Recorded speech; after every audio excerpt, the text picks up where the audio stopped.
গীতশ্রী হেসেলের নতুন ভিডিওতে সকলকে স্বাগত। আজ আবারও চলে এসেছি মজাদার ইউনিক একটা রেসিপি আপনাদের সাথে শেয়ার করব বলে। আজ আমি আপনাদের সাথে শেয়ার করব ঘরোয়া স্টাইলে অসাধারণ স্বাদের মাছের ডিমের কাটলেট। বাইরে খাস্তা, ভেতরে নরম আর ঝাল, মুখে দিলেই বুঝতে পারবেন কতটা টেস্টি এই রেসিপিটা। চাইলে ভাতের সাথেও, আবার সন্ধ্যায় চায়ের আড্ডায়, যে কোনো সময় এই কাটলেট কিন্তু জমে যায়।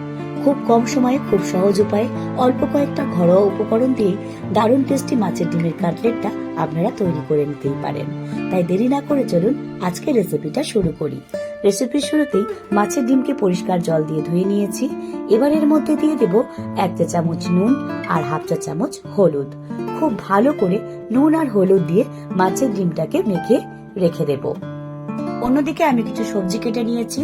এবার প্যানের মধ্যে অল্প একটু সাদা তেল দিয়ে, তেলটা গরম হয়ে গেলে তার মধ্যে দিয়ে দেব কেটে রাখা সবজিগুলো। প্রথমেই দিয়ে দেব 4-5 কোয়া রসুন কুচি, তারপর দেব 1 ইঞ্চি আদা কুচি, ঝালের জন্য দেব 2 কাঁচা লঙ্কা কুচি, এরপর দিয়ে দিলাম 2 মিডিয়াম সাইজের পেঁয়াজ কুচি। এবার এই সব কিছুকে খুব ভালো করে একটু নেড়ে নেব। তারপর ঢাকা দিয়ে রেখে দেব মিনিট খানেক ঢাকনা দিয়ে রাখলেই দেখবেন সবজিগুলো আগের থেকে একটু নরম হয়ে এসেছে। এই অবস্থায় দিয়ে দেব কালারের জন্য 1/2 চা চামচ হলুদ। তার সাথে অ্যাড করব 1 চা চামচ জিরে গুঁড়ো, 1 চা চামচ ধনে গুঁড়ো, আরো একটু কালারফুল করার জন্য দিয়ে দেব 1 চা চামচ কাশ্মীরি লঙ্কার গুঁড়ো। এবার এই সব কিছুকে খুব ভালো করে একটু মিশিয়ে নেব। সবকিছুকে খুব ভালো করে মিশিয়ে নেওয়ার পর আগে থেকে নুন হলুদ দিয়ে ম্যারিনেট করে রাখা মাছের ডিমটা দিয়ে দেব। এবার এই পেঁয়াজ আর বাকি মশলার সাথে মাছের ডিমটাকে খুব ভালো করে মিশিয়ে নেব, যাতে পেঁয়াজ বা মশলার যে ফ্লেভার সেগুলো খুব ভালোভাবে মাছের ডিমের মধ্যে ঢুকে যায়। এবার গ্যাসের ফ্লেমটা লো টু মিডিয়ামে রেখে কন্টিনিউ নাড়তে হবে, না হলে কিন্তু মাছের ডিমটা জায়গায় জায়গায় জমাট বেঁধে যেতে পারে। এই ছোট্ট ছোট্ট জিনিসগুলো একটু খেয়াল রাখতে হবে। কন্টিনিউ 3 থেকে 4 মিনিট এইভাবে নাড়লেই দেখবেন আগের যে একটু হালকা জল জল ব্যাপার সেটা অনেকটাই শুকিয়ে গেছে। মাছের ডিমটা আগের থেকে অনেকটাই ঝরঝরে হয়ে এসেছে। এই অবস্থায় 2 মিডিয়াম সাইজের আলুকে ভালোভাবে ম্যাশ করে আমি মাছের ডিমের মধ্যে দিয়ে দেব। মাছের ডিমের নিজস্ব কোনো আকার হবে না সঠিকভাবে যখন আমরা কাটলেট বানাবো। এখানে কিন্তু ব্যান্ডিং এর জন্যই আমি আলুটা ব্যবহার করেছি। সবকিছুকে আবারও খুব ভালো করে একটু মিশিয়ে নেব। তারপর গ্যাসের ওভেনটা অফ করে একটু ঠান্ডা হওয়া অবধি অপেক্ষা করব। এবার কাটলেট বানানোর জন্য একটা সেটআপ রেডি করব। প্রথমে একটা প্লেটের মধ্যে ব্রেড ক্রাম্বস নেব। অন্যদিকে একটা বাটির মধ্যে 5 চা চামচ কর্নফ্লাওয়ার নিয়েছি। কর্নফ্লাওয়ারের পরিবর্তে আপনারা ময়দা অথবা বেসন ব্যবহার করতে পারেন। এবার অল্প জল আর 1/2 চা চামচ নুন দিয়ে খুব ভালো করে মিশিয়ে একটা ব্যাটার তৈরি করে নেব।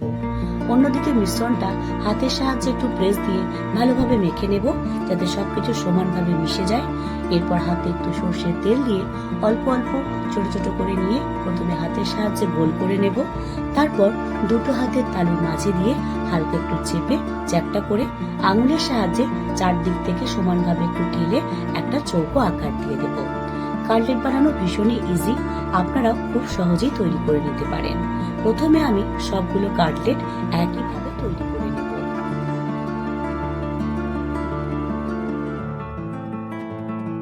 কাটলেটগুলো বানানো হয়ে গেছে।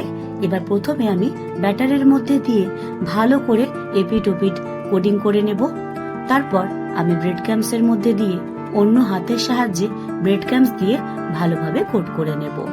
এটাও ভীষণই ইজি, এপিট ওপিট লাগিয়ে নিতে হবে। তবে একটা জিনিস, এগুলোকে কিন্তু অবশ্যই ডবল কোটিং করতে হবে। ডবল কোটিং করলে ভীষণই মুচমুচে হয়। প্রথমে ভালোভাবে একবার কোট করে নেওয়ার পর এক্সট্রা ক্রাম্বসটা হাতের সাহায্যে ভালো করে আগে ঝেড়ে নেব। তারপর আবারও ব্যাটারের মধ্যে দেব।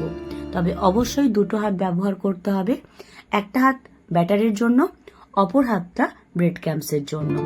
দ্বিতীয়বার আবার ব্যাটার থেকে তুলে ক্রাম্বসের মধ্যে দিয়ে খুব ভালো করে ক্রাম্বসে দিয়ে কোটিং করে নিতে হবে।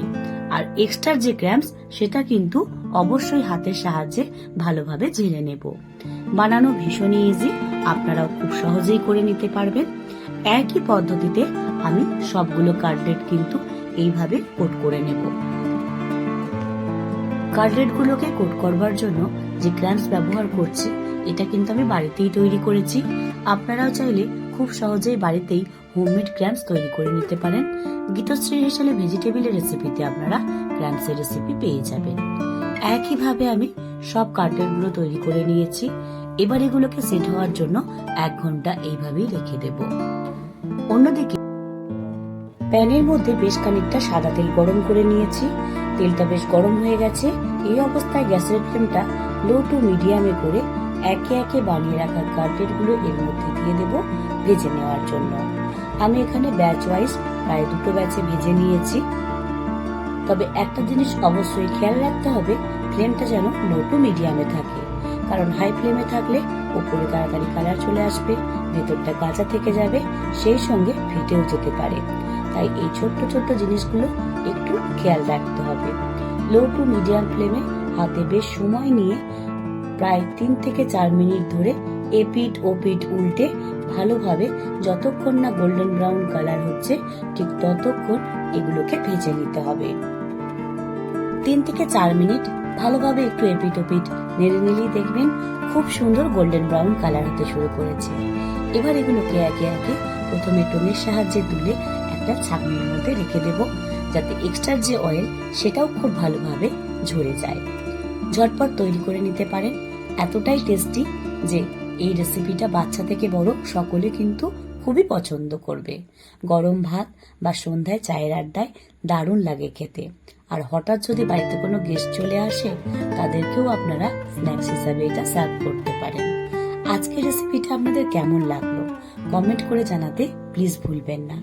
আমার এই ভিডিওগুলো যদি আপনারা ইউটিউব থেকে দেখেন আর এখনো অবধি সাবস্ক্রাইব করে না থাকেন, তাহলে আপনাদের কাছে অনুরোধ সাবস্ক্রাইব করে পাশে থাকা বেল আইকনটা প্রেস করতে প্লিজ ভুলবেন না। আর আপনাদের যে মতামত সেটাও আমাকে কমেন্ট বক্সে জানাতে প্লিজ ভুলবেন না। আর এই ভিডিওগুলি যদি আপনারা ফেসবুক পেজ থেকে দেখেন, তাহলে অবশ্যই পেজটিকে ফলো করে গুরুত্বপূর্ণ মতামত কমেন্ট বক্সে জানাতে প্লিজ ভুলবেন না। এগুলো বাইরে থেকে যতটা ক্রিস্পি আর ক্রাঞ্চি, ভেতরটা কিন্তু ততটাই সফট। মুখে দিলে জাস্ট ওয়াও ছাড়া আর কিন্তু কোনো কথাই বেরিয়ে আসবে না। তাই ঝটপট তৈরি করে ফেলুন। ভিডিওটা শেষ অবধি দেখার জন্য সকলকে অসংখ্য ধন্যবাদ। আবারও আপনাদের সাথে দেখা হবে খুব তাড়াতাড়ি গীতশ্রী হিসেবে। ভালো থাকবে।